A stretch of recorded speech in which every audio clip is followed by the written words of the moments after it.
Hi, అందరికీ నమస్కారం. దేశంలోని ఒక వినూత్నమైన కార్యక్రమం ఆంధ్రప్రదేశ్లో ప్రారంభమైంది. ఉగాది రోజున జీరో పావర్టీ P4 అనే ప్రోగ్రాం ద్వారా పేదరిక నిర్మూలన చేయాలని ఈ కూటమి ప్రభుత్వం సంకల్పించింది. ఏంటి ఇంతకీ జీరో పావర్టీ ఏ రకంగా తీసుకొస్తారు, పేదరిక నిర్మూలన ఎలా చేస్తారు, ఇందులో ఈ P4 మోడల్ ఏ రకంగా ఉంటుంది, ఒకసారి మాట్లాడదాం. మనతో పాటుగా ప్రముఖ రాజకీయ విశ్లేషకుడు చంద్ర శ్రీనివాస్ గారు ఉన్నారు. సార్, ఏంటి సార్ ఈ P4 విధానం?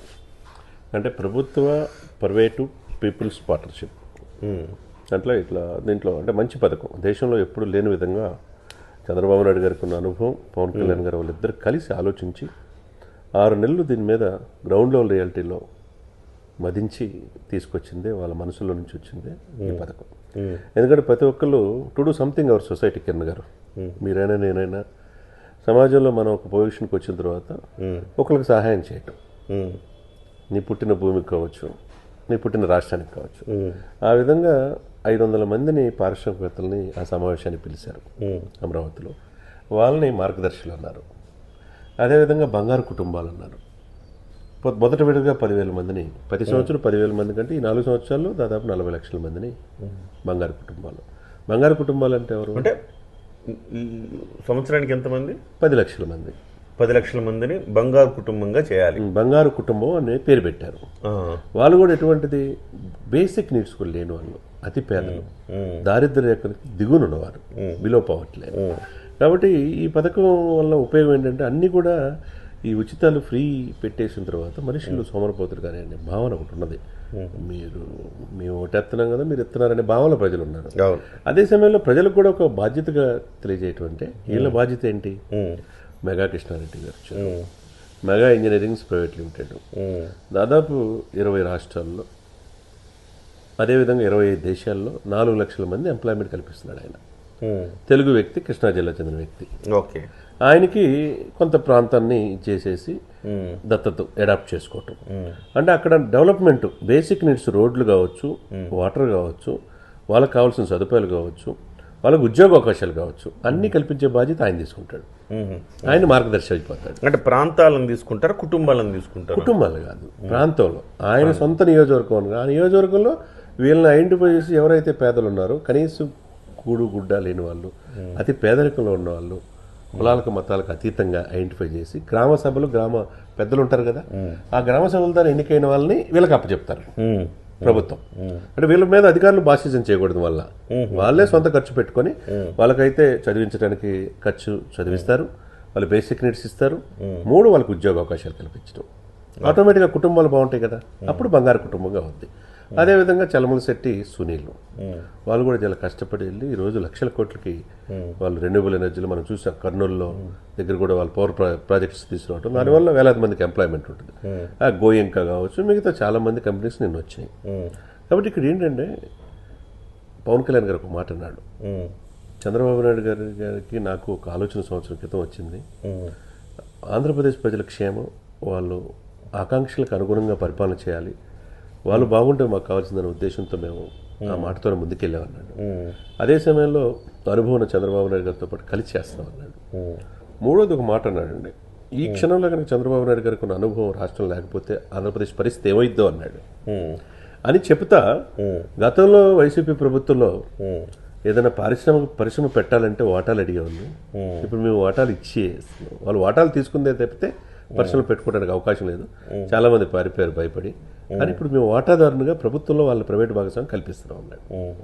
దీనివల్ల ఇన్ని లక్షల మందికి బెనిఫిట్ చేయటం అంటే దేశంలోనే ఒక రోల్ మోడల్గా ఈ కార్యక్రమం P4 అనేది అవుతుందనేది ఆయన చెప్పడం జరిగింది. మరి అదేవిధంగా మనం చంద్రబాబు నాయుడు గారు కూడా ఏం చెప్పాడో కూడా మనం తెలుసుకోవాలంటే, స్వాతంత్రం వచ్చి 7 దశాబ్దాలైనా పేదవాడిగానే ఉన్నారు, ధనవంతులుగానే మిగిలిపోతారు. ఇది ఈ అంతరంగాన్ని ఈ సమాజంలో ఈ యొక్క సామాజిక చైతన్యాన్ని తీసుకొచ్చినప్పుడే అది ఫుల్ఫిల్ అయ్యిద్దని చెప్పి అన్నాడు. ఆయన చెప్పింది మీరు కిరణ్ గారు ఇంటే కనుక 2029 నాటికి పేదరికాన్ని తగ్గించడం అంటే దాదాపు 40 లక్షల మందికి బెనిఫిషియర్స్ అవుతారు, బంగారు కుటుంబాలు. అదే 2047 నాటికి అసలు జీరో పావర్టీని తీసుకురావడం. ఇది ఈ యొక్క P4 విధానంగా మనం చెప్పుకోవచ్చు. అంటే ఇందులో లబ్ధిదారులని లేకపోతే ప్రాంతాలని ఎట్లా ఎంపిక చేస్తారు? దాని మీద ఏమన్నా ఒక అంటే ర్యాండమ్గానా, లేకపోతే అత్యంత వెనుకబడిన ప్రాంతాల, ఏ రకంగా దానికి ఏమైనా ఇది ఉందా ఇప్పుడు ప్రాతిపదిక? ఒకసారి సార్, ఇదేంటంటే దేశంలో రోల్ మోడల్గా ఈ పథకాన్ని తీర్చిదిద్దే పనిలో ఉన్నారు. అందులో ఉగాది మనం తెలుసు, విశ్వాసనామ సంవత్సరంలో ప్రజల్ని ఈ ప్రభుత్వం విశ్వాసంలో తీసుకుంది అనుకోవాలా, విశ్వాసం కలిగించే విధంగా ఈ పథకం పెట్టారు. పంచాంగాలు పెట్టుకొని ఎవరు ముఖ్యమంత్రి, మళ్ళా ముఖ్యమంత్రి ఈయన అవుతారు అనేది రొటీన్గా అన్ని పార్టీలు చేసేది.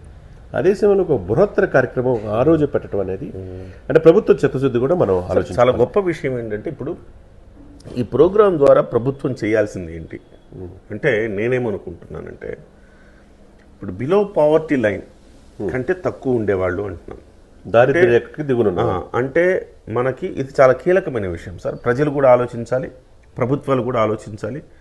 ఎందుకు అంటే ఇవాళ ఏంటి, పేదరికంలో ఉండే వాళ్ళను పైకి తీసుకురావాలి.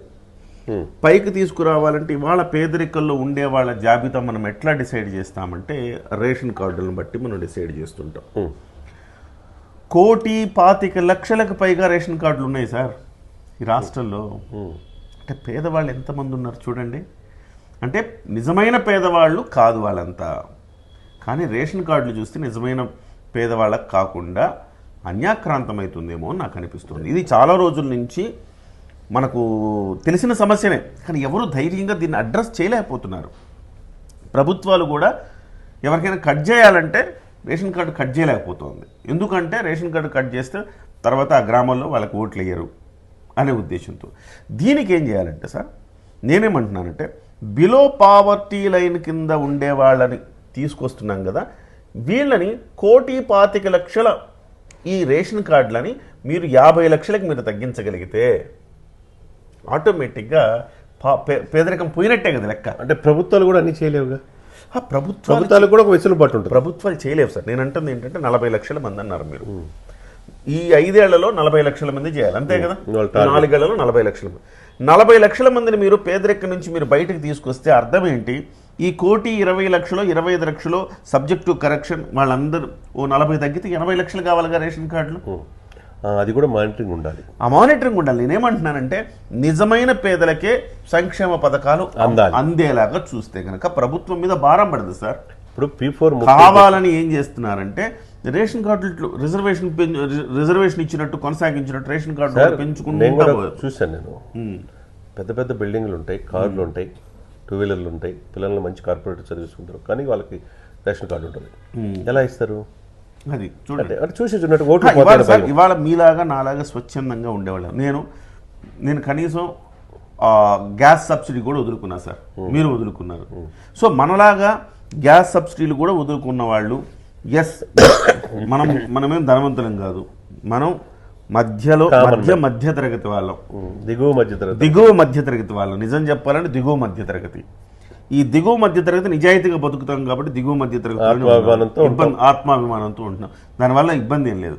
ఈవెన్ ఈ సంక్షేమ పథకాలు మనం కూడా సంక్షేమ పథకాలకు పాల్పడితే మిగతా వాళ్ళకి ఎలా ఇస్తారన్న ఉద్దేశంతో మనం చేసుకోవాలి. ఇది ప్రజల్లో అవేర్నెస్ రావాలి సార్. నేనేమంటున్నానంటే ప్రభుత్వం ఖర్చు పెట్టే ప్రతి రూపాయి నిరుపేదలకు మాత్రమే వెళ్ళాలి. ఈ 40 లక్షల మందిని పావర్టీలోంచి బయటకు తీయాలి. ఎవరైతే డబ్బులు ఉండే వాళ్ళకి రేషన్ కార్డులు ఉన్నాయో వాళ్ళందరినీ కట్ చేయాలి. తద్వారా మీకు రాష్ట్రంలో ఈ సంక్షేమం ఇబ్బడి సంక్షేమం తగ్గిపోతుంది, నిజంగా ప్రోగ్రెసివ్ స్టేట్గా మారుతుందని నాకు. అంటే మీరు అన్నట్టు జవాబుదారితనం ఉండాలి. ఇప్పుడు అధికారులు నిష్పక్షపాతంగా పనిచేయాలా, ఎవరు ఆ గ్రామంలో ఉన్నారు నీడీ పీపుల్ అనేది చూడాలి.